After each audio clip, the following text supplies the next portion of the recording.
Hello everyone, this is Kim with the Haverford Township's Free Libraries Reference Department, and today I'm here just again to talk about a few things I've been reading these past few weeks or so. And to start off, I have Undeniable by Bill Nye. Yes, as you can see, that Bill Nye, the science guy, probably have his theme song running through your head by now. I apologize.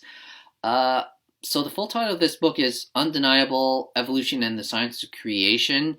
Hence that title. Bill Nye is examining the history and science behind evolution, going back to the beginning of time up till modern day. And he did it in a very short read, a little over 300 pages, with very short, equally very short chapters in between all the complex subjects to give you a breather. I had to put the book down now and then myself to absorb everything, and just recently finished it, which I'm glad I did. And yeah, you might think that he's trying to maybe pour more oil onto the fire in terms of the argument between supporters of science and the deniers, that is, but no, he in his book he establishes that he's trying to point out that understanding evolution via science, that is what has led to all the great advancements in our society today. That understanding and advancing science and evolution, of course, will lead to even greater things in the future, and that we cannot neglect science in any manner or form if we want to advance. And yeah, it was a very insightful and fun read. It was full of all that wit and charm he had from his TV show, that boyish enthusiasm, none of his experiments, unfortunately. And yeah, if you're just looking for a book to learn a little bit about science, evolution, this would probably be the book for you, as it's, again, a short read compared to like those really thick textbooks that might take you forever to read, that is. And yeah, well, it's Bill Nye's best, the science guy. And the other book I have to talk about today is Gideon the Knife by Tamsin Muir. Hope I got her name right there.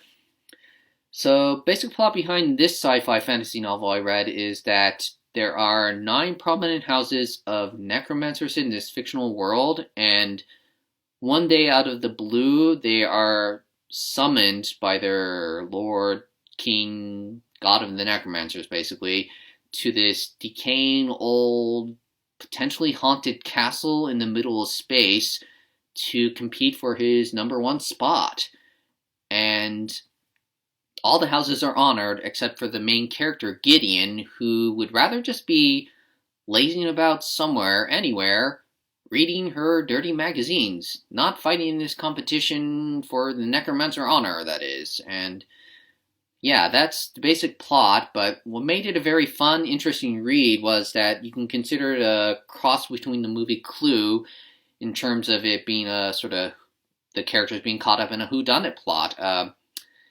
Humor aside, which has plenty of as a result of the main character Gideon and others, soon, a little while after the characters arrive at the castle, that is, someone just starts killing the competition, and everyone starts pointing the finger at each other.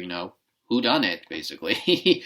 And what also made this a very interesting read is that the author Muir, other than it being like the movie Clue, which I love, she made it sort of a fictional exposition on necromancers in the sci-fi fantasy world, which the first I've seen, where instead of giving us the stereotypical image of a necromancer all dressed in black, face like a skull, raising the dead, she gave each house, every necromancer, history, name, mythos, code of honor, and their own unique style of necromancy or fighting, that is. And yeah, it's a book 1 of 3 in a trilogy. Book 2 is supposed to be released later mid this year. I'm eager to pick it up, see how the story has progressed since then, since book 1 left on a bit of a cliffhanger, unfortunately. And that is all I have to say about these 2 books. I hope you have the time to pick them up, read through them, enjoy them as much as I did. And until we talk again next week, I hope you have fun reading, and have a nice day, everyone.